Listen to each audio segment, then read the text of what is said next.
Good evening, traders. It is October the 30th, Sunday the 30th. I'm recording this for the week commencing Monday the 31st of October 2022.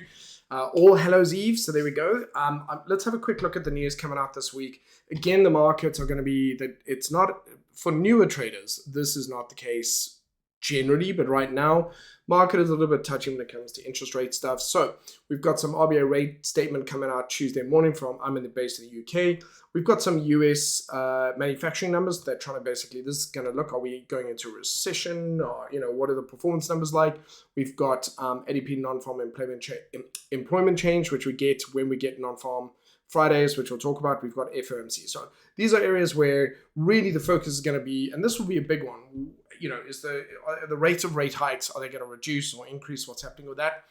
And we have the official bank rate coming out of the UK, so we've got that, and ISM services PMI. So these will be bigger ones. We've also got some employment. Anything related to employment and unemployment, especially employment, is going up or down with any of the G7 to G9 will give us anything we need to be focusing on. Then we've got non-farm. Fridays, our usual monthly non-farm payroll jobs numbers coming out of the US, less or more. Overall, I expect it to be stable. But the smallest, any gap where maybe unemployment has gone up by bigger than expected would be a shock, something at 4 or more than that. For the most part, I would expect it between 3.7 and 3.8 and probably closer to 3.6. So yeah, let's go to the charts and have a look and see what's happening there. Okay, I'm going to try to go through this relatively quickly because it's been a long day and I don't want to keep you guys going. Keep you distracted. So first of all, I just want to highlight here we are in a official range bound / downtrend on the US dollar index, but we are producing, and it appears as though we will. We're going to close. We've got one more day of market, so there could, unless there's some sort of unexpected thing to happen, I would expect us to close as a bearish indecision inside candle.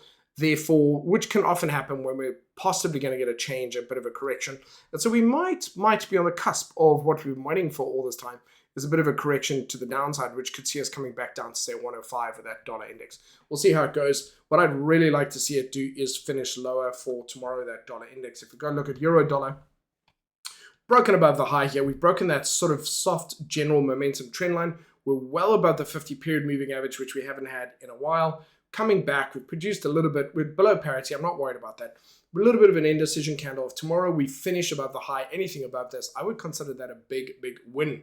If we finish lower, then we're going to be in for a bit more of a struggle, but we are setting up the basis here for a bit of a swing low and a bit of a correction. If that's the case, it's not unreasonable to think we could see ourselves in the coming months working our way back up to 103, 104, which is something that we've sort of been waiting on for the last 2-3 months. Cable is the strongest of the bunch so far, broken above the high, solid uptrend on the daily, really nice solid weekly correction candle. That looks really nice. We've almost created that swing low there. Looks very bullish here collectively.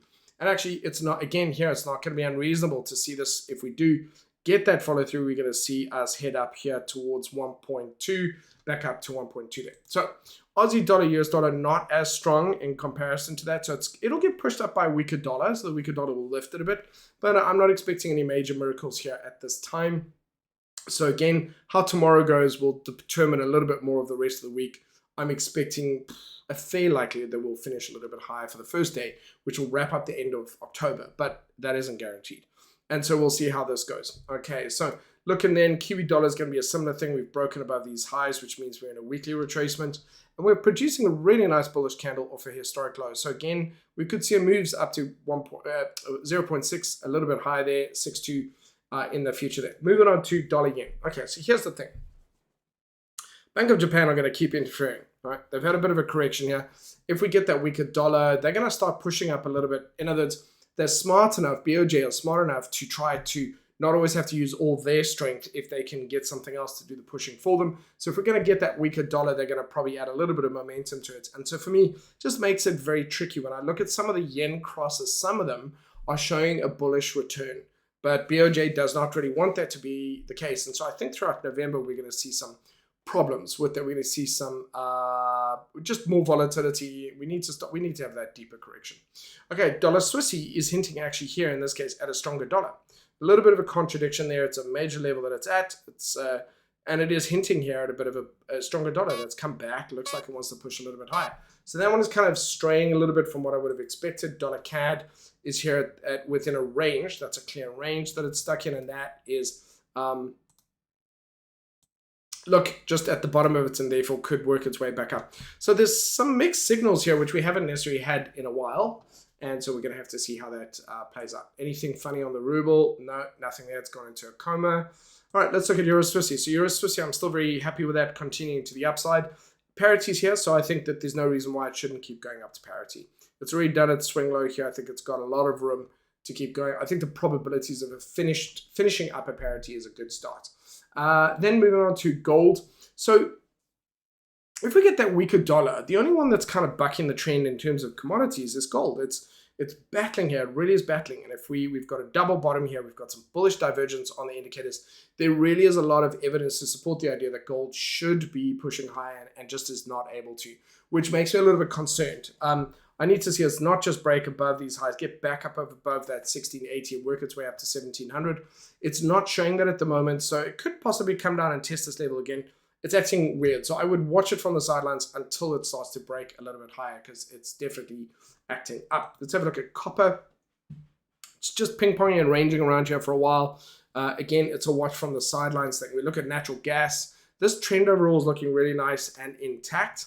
For now, I don't expect much. I want to see how it reacts against that 200 moving average. I do expect this just to sort of trickle around where it is.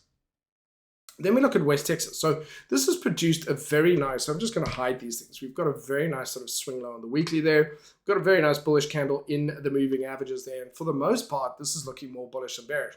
So unless something changes, I'm expecting this to continue to start trickling a little bit higher.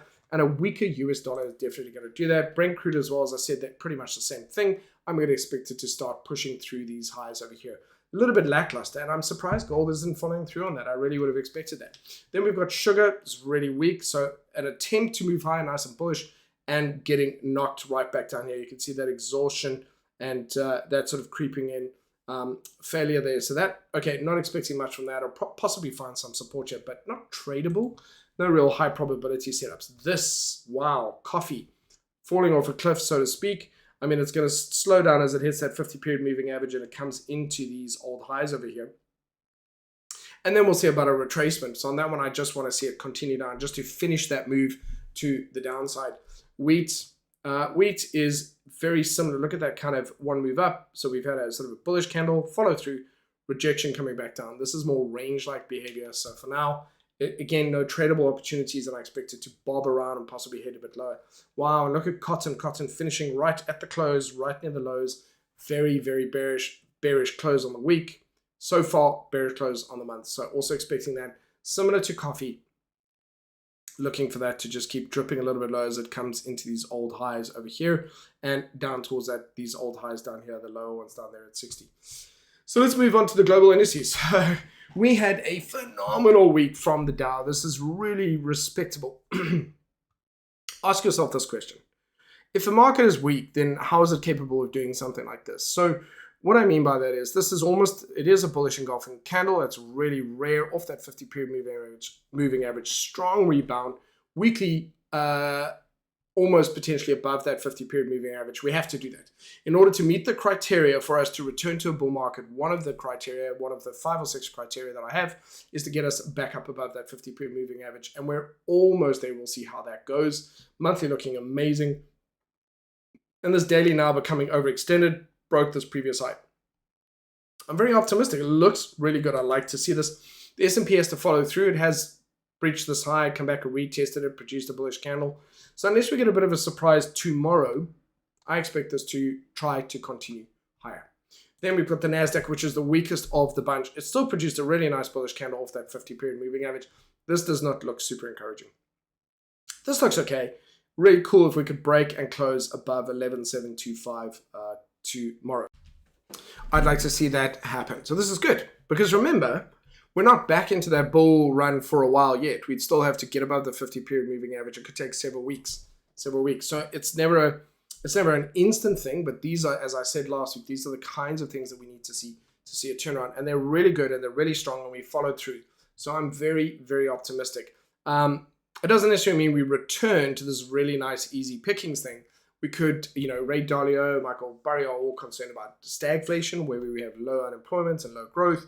And that could end up with a bit of ranging. But for now, shorter term, I'm more bullish than bearish on this. Look at that Russell 2000, also beautiful, really nice solid bounce off the bottom here. Bullish divergence on the indicators. And that's also, for me, looking good. And this really looking very nice. So once we break these highs, we start to change trends, and then it becomes very interesting. Russell 2000, also, sorry, that was the same one. Let's go through here. The DAX, very nice. Great. The kind of thing that I want to see. Not the kind of thing that should be happening if the markets are super, super weak. So we should be optimistic. Nikkei also looking a little bit better, but no significant change within this range. And then we have, so we did the FTSE, I beg your pardon. Did we do the FTSE? We did. It was a similar thing. Here it's sitting off a level of supports. This I need to see it work its way back up to 7,500.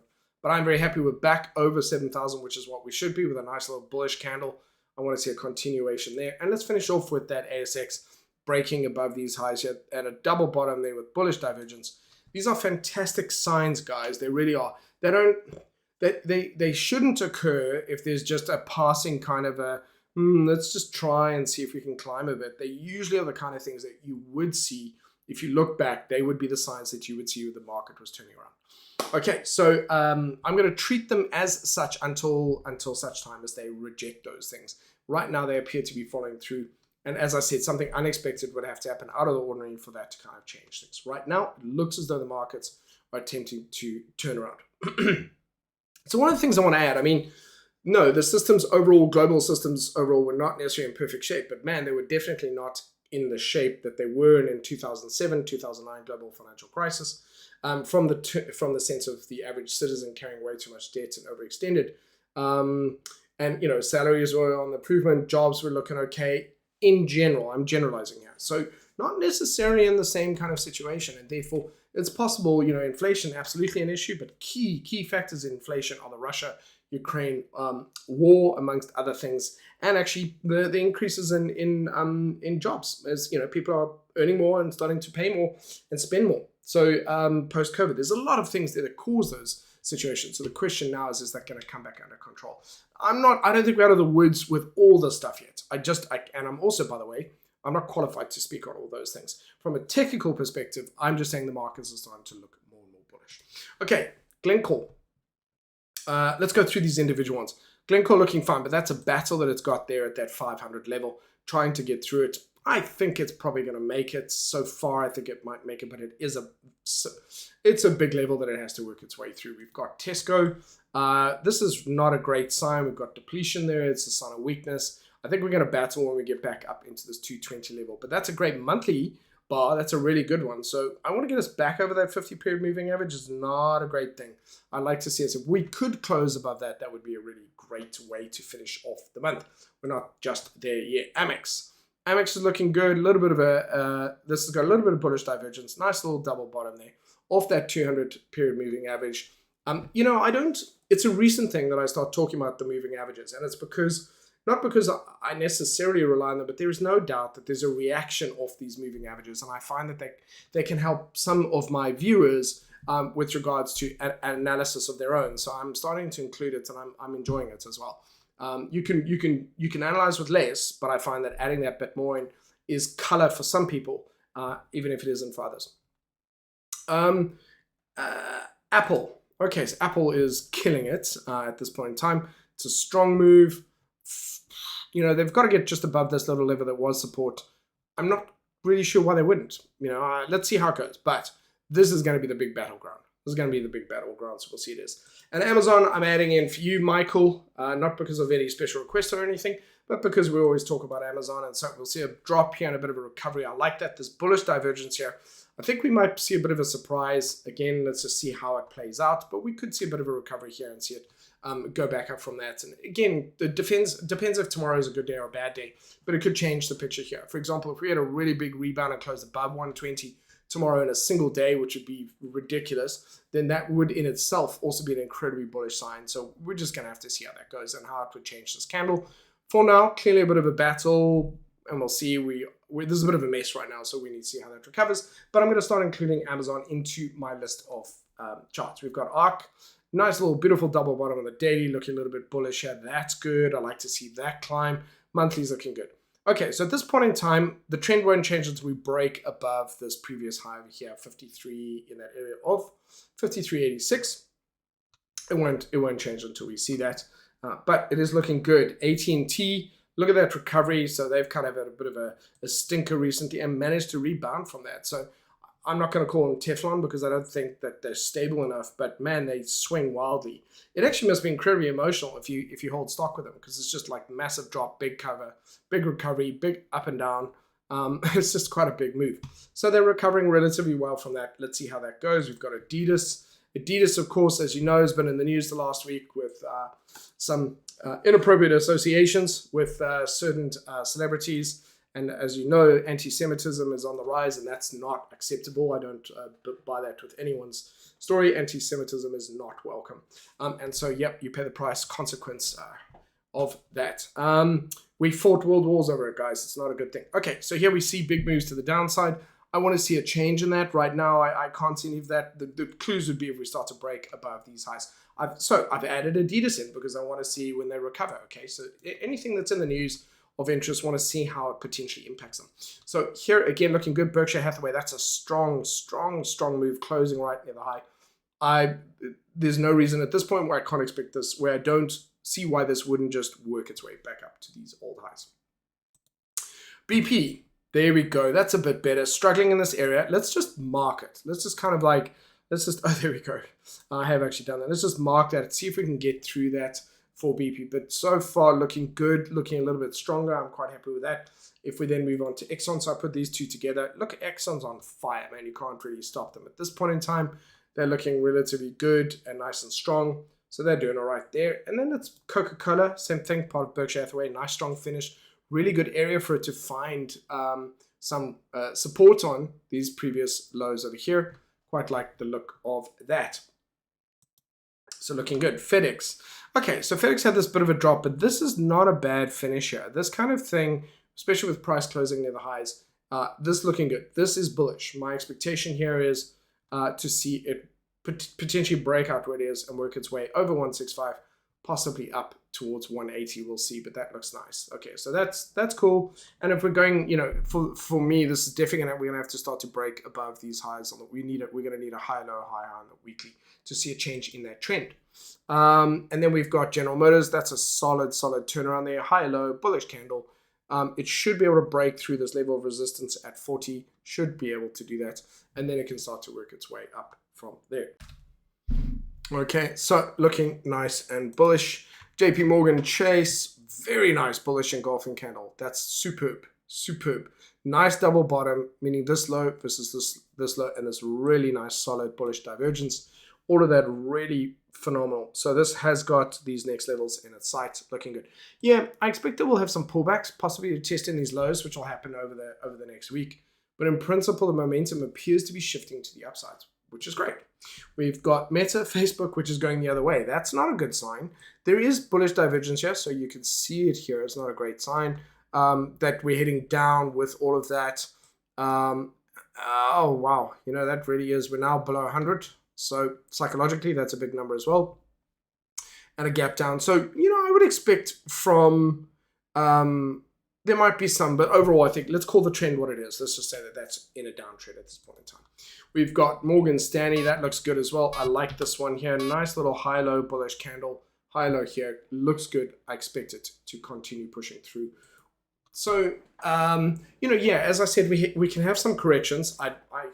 We've got one more trading day for the month, and I think if we finish the same or higher, that's a great sign. If we finish a little bit lower, there's an unexpected drop. That's going to change the picture entirely.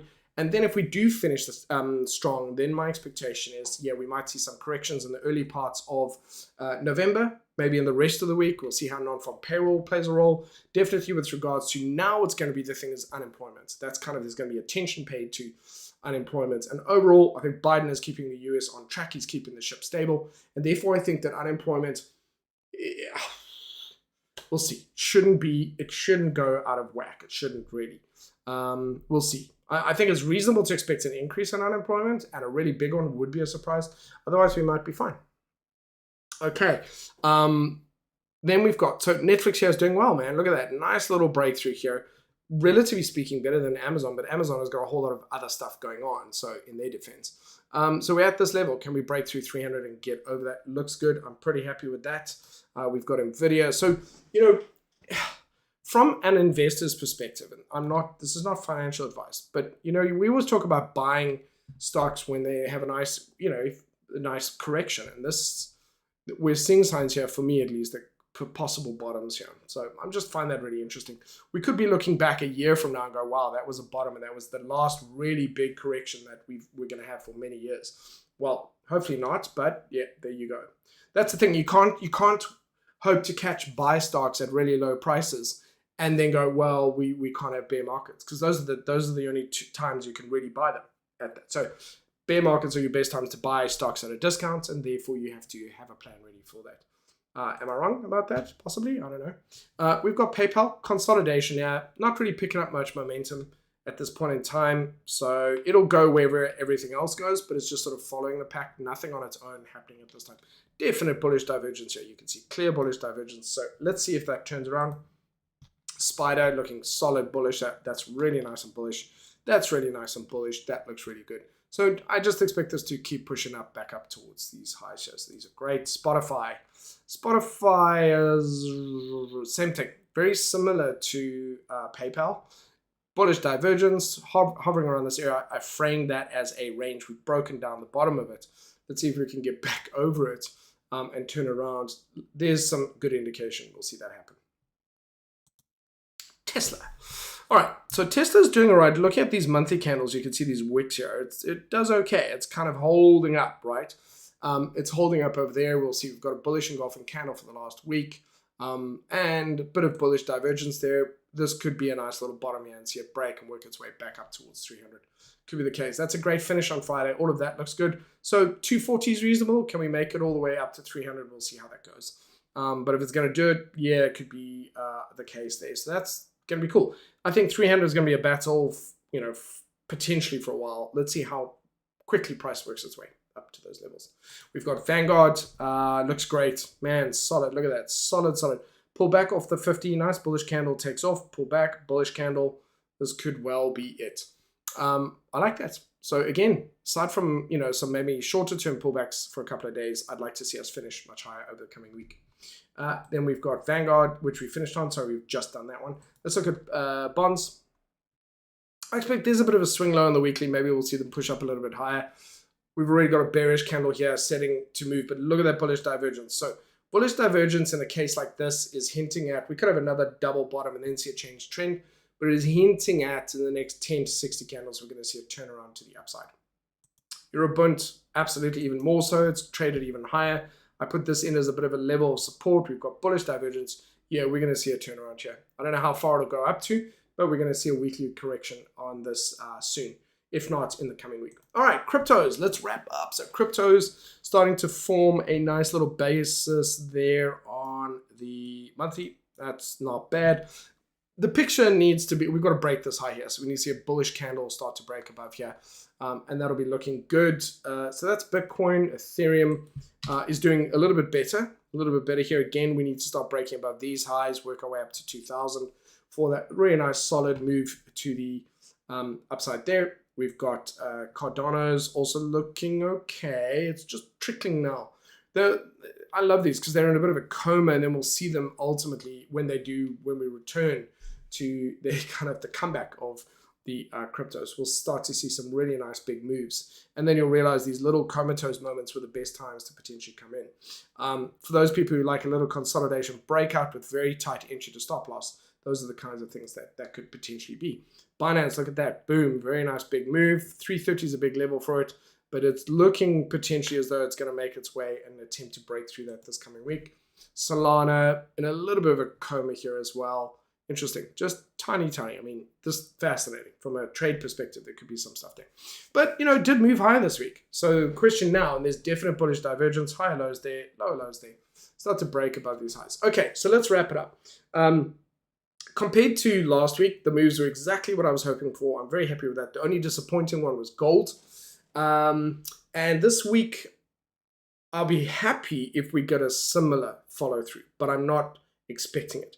The reason I was optimistic about it last week was because we were so overdue for a correction to the upside that usually when you get your first bit of that correction, it's got the most juice to it. Then you have to see if you're going to get a follow through and a change in the longer term trends. And that is where we are this week. Is that going to be the case? We'll see. But my approach starting out, plan A for my trading plan is basically pretty much the same as last week. In other words, I'm looking for a continuation for most of the trends that we have had the previous week. I also expect a couple of corrections here and there, meaning a couple of the daily to retrace before trying to keep going to the upside. So it's interesting also because the dollar is not consistently weak across all the different elements here in the way that over the last year it has been consistently strong against everything. Now it appears to be sort of just losing its way a bit, just kind of stalling a bit. So going to be interesting again, the new stuff. We survived? I actually think overall we made it through the week for the most part, scratch free, like pretty good, or with scratches rather than deep cuts. So let's see how this coming week goes. It's going to be more of the same for now, but the news might have more of an impact, but is not necessarily as crazy. So I'm going to wish you a fantastic week, and I look forward to chatting to you next week. Have a good one. If you have any questions or comments, please put them into the comment section below. Thank you.